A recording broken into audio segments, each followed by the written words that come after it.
press conference. Kyle Shanahan, John Lynch. And ready to go. He's been cleared. He's going to be without restrictions. Now, having said that, we're sticking and we're adhering to a plan that's been put in place for some time. And he got after it the last couple of days. We upped his pitch count, so it was kind of the peak of the buildup. And so he'll take off day one. And but we believe in that plan. So he's cleared without restriction. There will be some time off, due to pitch count and all that, sticking to the plan. But the great news is Brock has worked his tail off, and he's ready to go. He will be Kyle, will he be the quarterback who takes the first reps with his team? Will he be running with the first team offense? He will when he's out there. The throwing plan's a little different. We're never going to have him go 3 days in a row. And so, like today, he threw just with his schedule from the weekend and everything. So today he threw, so tomorrow he won't practice. So the other guys will do the same thing as OTAs. They'll both go with the ones. And then Brock will have practices 2 and 3 to go. Then he'll take the next one off. So keep going that way. The time frame that was cited was 3 months, a 3-month ramp-up program. It's been 2 months since he started throwing. Yeah. I mean, obviously, but is it safe to say that he's ahead of schedule? Dr. Meister, everybody had always said, now remember, we're speaking in timelines. These are guidelines, but there's markers along the way. He's continued to hit his markers. And, to the point where Dr. Meister, Dr. McAdams, they felt comfortable. Our guys felt comfortable. A lot of that's a testament to Brock and his work ethic, some good genes, and I think it's all good news. Frame for when he'll be just full go, 3 days in a row, keep going like normal? Yeah, but I think the goal is a couple weeks from now. I haven't looked that far past. We won't change that till that happens, and as long as it keeps staying on the course, then I'll eventually go all the days. But quarterback tomorrow, will it be like the spring where you'll alternate Sam and Trey as with the ones? Most likely. We're going to go through that this afternoon as the coaches, so that is most likely what we're going to do, but hope you guys allow me to change my mind if we do it differently. But we'll make sure it's even for them, whether we split it up that one day or we give one practice and the guy the next one that Brock's not there. Are you guys going 3 days on, 1 day off this year, this summer? Yeah, that was our goal last year too, but the NFL had a mandatory welcome back to NFL practice that was on our 4th day, so we didn't have a choice. So we only did 4 in a row, the first 4, because of that mandatory back to work, I guess, that everyone did. We don't have that this time, so we're able to do 3 the whole time. Where do things stand with that Nick Bosa and his extension? So look, everyone, our first, everybody's reporting today. 12:30 is our first kind of event as a team. That will be our conditioning test, our tempo run, as we call it. And I've seen various players, have not seen Nick. And, I would expect he's not here to start off. We're working. We're having really good communication with Brian Ayrault. He's got good, competent, and people we have an immense amount of respect for, working for him. And we're working diligently to try to come to an agreement. I think the challenge is you're talking about a real special player. Talking about one of the better players in the league. You could argue that could simplify things, but I think at times it's just finding that sweet spot and where the right spot. And we're committed to working towards that. Just spoke with Brian this morning. We're also committed. You guys might have heard Mike Brown today. We're going to keep things private. I always appreciated that as a player. I feel like there's some sanctity to those things. You don't want everything being aired out. And so we've agreed with Brian and Nick to keep our dealings private. So I think that's the extent of what I'll say. And when there's updates, we'll give them to you. Do you expect him to get on the field and practice with his teammates without a new contract? I wouldn't. That would surprise me. Yeah. That's a mutual decision, coach or team and the player. We want all our players to be here. We got a pretty good track record of having our guys here and done, with contracts. So, like I said, this one may be perhaps a little more complex and no timelines there, but I tell you that we're working hard. We have good communication and we got to keep doing that. And the interest is mutual. Yeah. players holding in? Is there an expectation that he might show up but then not practice? I think it's different in his situation because he doesn't. I forget with the fifth-year option or whatever. He's not getting fined $50,000 a day, so he's not in that same situation. So.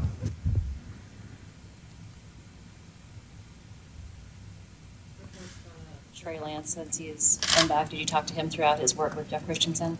Yeah, Trey and I will FaceTime here and there over 40 days away, and Trey's in a great spot. He's pumped to be back, feeling as good as he has, and he had a great OTAs, and really excited to get started for this. Did you guys tell Trey to work with Jeff Christensen, recommend Jeff Christensen, or did Trey find him on his own? No, yeah, he found him on his own. We never really pick who they work with. They all have different guys. You've seen out of Brock and his throwing, just the velocity of it, and you said he ramped him up. So what are you seeing from him so far? We don't get to see a lot because we're not out there in person with them, but I get videos sent to me all the time on my 40 days away, and I'm allowed to watch from my window, so I got to see that pretty good this morning. And he looks like Brock, and that's when you talking to like quarterbacks who've had this and stuff before. Like I remember talking to Steve Berline, and he had this, and it was so scary, but kind of what he told me is how it usually goes. It's a clean thing, even though it takes a while, but they always say like 6 to 9 months because it is clean. And if everything goes right and you do all your stuff, I just remember him telling me it most likely would be like that because it was for him. And just watching Brock go through it and watching all the steps and the milestones that he had to get to and watch him throw every day, it looked like that. So I always thought in my mind, just so I wouldn't be disappointed, it would take a few weeks in camp. But he always looked like he would be ready because you didn't see any setbacks. And just talking to other guys, that's how it ended up. And watching it on our own, I thought it would go that way. But you don't really say that. You wait to hear it from Brock. And to get back and talk to him last week and just to hear how he felt just mentally and being able to see physically, he's ready to go. So we're pumped. And I think he deserves a ton of credit for the work he's put in. There's a lot of people involved. Dr. Meister, I really sent him a message today how much I appreciated him sticking to his guns. Remember the delay in the surgery. Would have been really easy to succumb to pressure. A lot of people whose livelihoods depended on that. He made the decision it was best for him, and ultimately I think that proved right. And, everybody from Ben Peterson, Dustin Little, who worked tirelessly, Ryan Donahue, with Brock, I think they've done him one heck of a job. He works with some throwing guys down in Jacksonville, been spending some time there the last few weeks. Done a really, really good job, and from all accounts is doing really well. And it's been a cool process. At all to see, any timelines, things like that, text or anything. I didn't, but I remember when Nick did it, and that was his last time with us, and just hearing how bad it was, I was like, man, he's not going to be able to do it next year probably in preseason. And he wasn't with us, so I didn't investigate a lot of it. But I remember watching him right there in the preseason.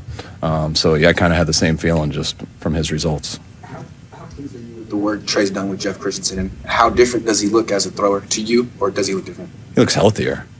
I think his feet look better.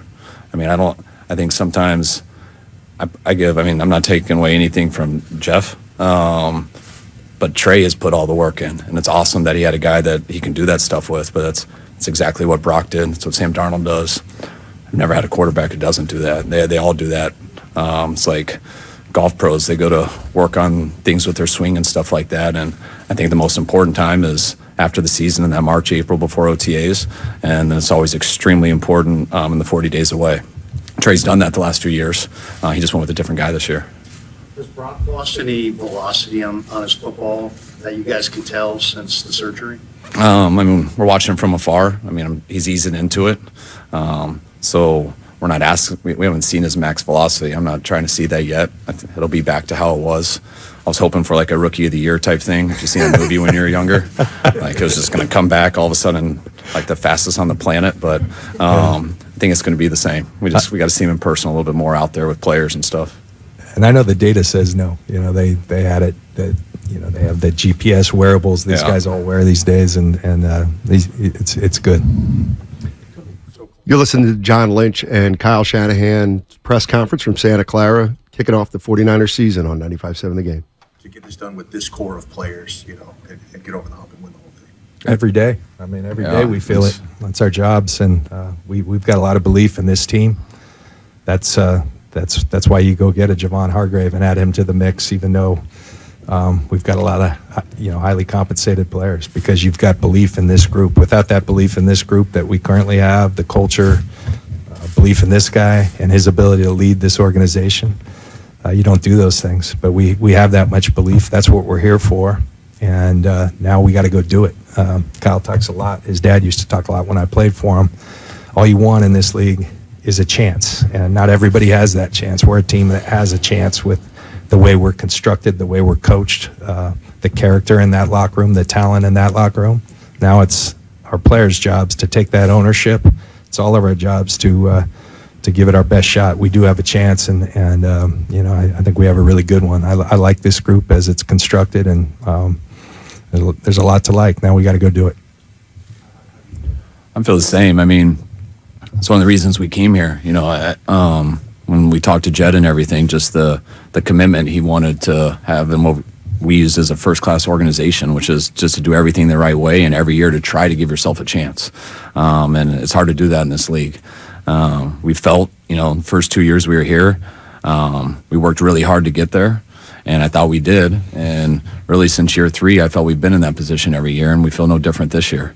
Usually by this time of the year, going into a camp, especially after putting everything together off season, you always feel the best you felt compared to other years in the past. But that's what our goal is to be, and that's what our goal is to be next year too, and to keep doing that. But all we have is a chance, and not everyone does. And now it's what do we do with that? And that has to do with what we do going forward. How hard do we work? How hard do these guys work when they're away, which allows them to, us to get better in this month? How good are we in week 1, and how good are we in week 17? And what do you do in those 3 or 2 playoff games? So there's a lot that goes into it, and we like where we're at right now, but now it's time to start.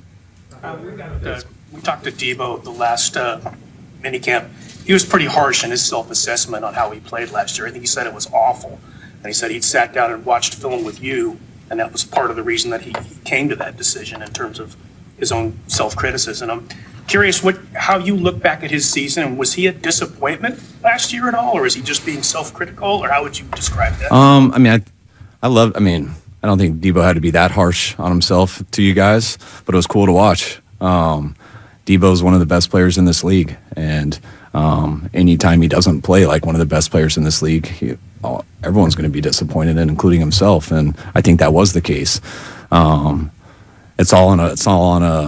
It's a fine line to say that he was awful just because he wasn't one of the best players in the league. I think he was disappointed. I think he can get back to playing a little bit more like he did in 21. I think he took one small step back, but that doesn't mean he can take 2 steps forward. And where Debo was at, I think the last time you guys saw him showed that his mind was right to get back to that spot. And that's what's been real cool with him in these 40 days away. Just seeing him yesterday for the first time. Never had a grown man send me so many pictures with his shirt off, but it looks good. And I can tell he's put the work in. So I know you guys heard him that day. That's the last time I really heard him. But I see better than I hear, and Debo's in a really good spot, and I'm really excited for Debo this year. John, we spoke about Trent Williams on the exit interviews last season, and about that quote he had considering retirement at some point. How was the offseason for him? What were those conversations like for you both with Trent? He's never told us that, so and I'm glad. Trent's man, he's still playing at such a high level. He's a special player. I mean, he's a rare. I think I played with some greats, but you think of the the Saps, the Derek Brooks. I mean, Trent is in that ilk, and he's a special human being, special athlete, and he's always ready. And provided he's having fun, and I think provided he believes that we have a chance to go compete, he's still in this thing very much, and we're very grateful for that. He's a pro. He really is. He kind of does it quietly, but his game is not quiet at all. He's a unique athlete, and really over time I've gotten to know him. I think he's a unique person. Got some unique character to him, and so he's the total package. And when you have the total package with a guy that much ability, you got the ability to be special, and that's exactly what he is for us. Just starting this season, but as you look to 2024 and the salary cap commitments that you have, yeah, is that going to be the most potentially kind of creative financial dance you'll have to do? And does any of that kind of factor into the complexity of Bosa's contract talks? Well, we're always forecasting. You know, I'm blessed to work with some really talented people with Prague and Brian Hampton and their group, and they do a tremendous job of always looking out. That's our jobs, to look out and forecast out 3 years and not just think about this year. And yeah, have we had the pedal down? Sure. And but is it doable? Yeah, we believe, you know, we've budgeted for a lot of things, and we always want to stay aggressive. We want to push the limits, and we have ownership that allows us that opportunity to do it. At some point, you know, there's some realities that have to happen, and that we're no different. Everybody plays under the same system, so that's our challenge. 24, there will be some challenges, but we've prepared for a lot of that, and confident we can make it work and still keep our team very, very competitive. Prague, I know now with the Leeds acquisition, he probably has to be in two places at once. So who are the other guys that really deserve kind of a spotlight here? Well, as we, you know, Hamp as we refer to him, Brian Hampton. He's you know, Brian's done a lot here for a lot of years, oftentimes behind the scenes. You know, Prague's group has been a very talented one. Jeff Diamond's another guy, Jeff Wiedemeyer. Those are the names, but they're really good workers, and collectively, you know, we can do it. Prague's going to have some responsibility with Leeds, but he's had that, so not a lot has changed. I guess the enormity of his role, maybe, and you know, focus and attention. Prague's a multitasker. He does things well, and you know, we're confident in our ability to handle these things as they come. More clarify just Luter's injury and whether you need to get a replacement for Mitch. No, we don't with Mitch. It's nothing we're concerned about long term, but you know, with the back, you want those things to quiet down before they, you know, if you don't, they can become chronic. So we want to put that to rest, and we don't think it's too serious. Now, Luter, you know, in one of the last OTAs, hyperextended his knee. It resulted in a deep bone bruise. He's working his way back. Still has a few weeks. He's a kid who really had impressed us throughout the whole draft process, but then in his work here, sharp kid. That's a tall order for a rookie, you know, especially not getting all the reps. We believe he's somewhat. We'll see. You know, he's got to prove it, but he's uniquely equipped because he's he's like wise beyond his years. Has been our experience with him. Now he's got to go do it. And I can tell you he never left here. His focus on the rehab was just excellent. So he's trending really well, but it is going to take some time. So not ideal, but that's where it is. This might not be different than years past, but when you have Brock going to be the number one, how do you work that backup situation as far as trying to get enough reps for Trey, who got all the reps last year, Trey and Sam Darnold, and then while mixing Brandon Allen in there too? Is it a bigger challenge this year than in years past? It is, just because I mean, just there's more musical chairs with just one guy not always there. Gonna take some days off. The fact that I was planning, because I was trying to be safe, that we'd have still a couple weeks before Brock came back. So the thought was always that we would just keep it going the same with Trey and Sam. But I always was ready that this could happen. So the fact that this did happen is good. But you know, Brandon came on and did a really good job in OTAs. So that's, to me, what makes it a little bit harder. How to fit in a fourth guy, but he earned that. So that's what we're going to have to figure out as a staff with reps and everything. The ones and twos, pretty much, they get the same reps. So it's not a problem with the ones and twos. The threes are the ones who don't get as much. I keep reminding Brock, you know, who's might be stressed out, he's missing today or something. I keep reminding him all he got were 3 reps last year for like the first month. So he's going to have a lot more reps regardless of what happens this year. But that's now we got to figure out for the twos, because Sudfeld got those mainly with the twos last year. Now we're going to split those up with those guys, and I know that'll bleed into the threes. But when it's said and done, hopefully it'll balance out. I know we're going to give them all an op, and that's also why those preseason games will probably be a little bit more for those guys too than they have been in the past. Gets after it during OTAs. I mean, it's pretty noticeable. I'm curious, once training camp hits, how much do you have to sort of tone him down, or is he good about backing off himself, or how do you get him through to week one? Christian's a very conscientious guy. Like, he knows everything that goes into his body, every step he takes, everything. He's a psycho in that way, in a very good way. So you don't have to worry too much about it from our standpoint, because he's pretty communicative with us. But and we have a plan with him. We have a plan with a number of our guys, and usually our plan's pretty good. So they don't. Sometimes they ask us for more. Usually, so I bet it'll play out all right. But Christian's not a guy who would ever have a problem coming and telling us, hey, I need to shut it down for a couple days. But the way this is, the way it's 3 days on, 1 day off, the way we high-low our reps, the number of guys that you have at the positions, we've always given vet days and stuff.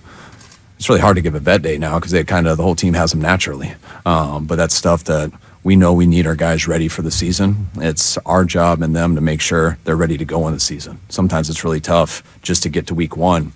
If you just get to week 1, it's really tough to be there in week 4. So we got to make sure to build these guys the right way. And when you have a guy like Christian who did OTAs the way he did, the way he does really probably every single day except for probably 3 weeks right after the season, you don't worry about it too much. You don't have to do as much on him in training camp. You're listening to Kyle Shanahan and John Lynch in Santa Clara, talking about the San Francisco 49ers on the eve of training camp. We haven't got it from everyone, but we've talked about everyone so far that we think are the only possibilities at PUP. So all those guys should be good. That's what everyone's going through their physicals now, so it's not finalized, but there's no one on our mind that we're expecting not to be ready that we haven't mentioned. Apologies if this is too touchy-feely, but the last, 3 of the last 4 years, the way the season has ended, you push the boulder almost all the way up the hill and then fell down. I mean, is it something you have to discuss with the team, like some sort of psychological toll, like something that's kind of looming there that you need to address, or you just dude? I mean, just like go to 2 years ago, I'd like to address doing better on 2nd and 1 and 3rd and 1, so we don't give the ball back to the Rams, and then if we do, maybe catch that pick or don't give that whole shot down the middle. The last game, I think we all kind of know how that went. So there's things we got to get better and get to that point at. Our goal is to make the playoffs, and then our goal is to have 2 games at home, because we all know what everyone's ultimate goal is. And so we kind of look at it in that stride, but to sit there and make some mental thing out of stuff, I don't think it has been a mental thing. I think we've had our opportunities. That last game last year was a little bit different just because it was a situation that none of us had experienced, just playing that whole half without a quarterback. We knew the year before there was things we had to get better to finish. I felt like we did. We got to make sure we get back to at least where we were last year, and we got to take steps forward to get better. But no, we don't make too much of a deal out of that stuff. I think I like it because our players have experience doing that stuff. There's not many guys here from 2019. We lost a lot of guys here last year, but there's so many people in our building that have been in an NFC Championship game or a Super Bowl. And once you do that, you know how different the NFL is. I felt bad for guys like Ayuk and stuff for their rookie years or the COVID year. And all they got to see were no fans in the stands, and we didn't have the best record, and we had to live in a hotel for a month, and they don't give the passion quite the same. Almost every guy on our team has felt that passion getting that close, and that's to me what makes the off season so much better. That's why guys work differently and stuff, because when you get close, it usually makes you stronger, I think, if you're willing to go through it again. It's a long road to get there, and that's why you got to do stuff in the right season. But when you get close, you usually get stronger if you can handle it the right way. All right, thank you. All right, thanks, guys.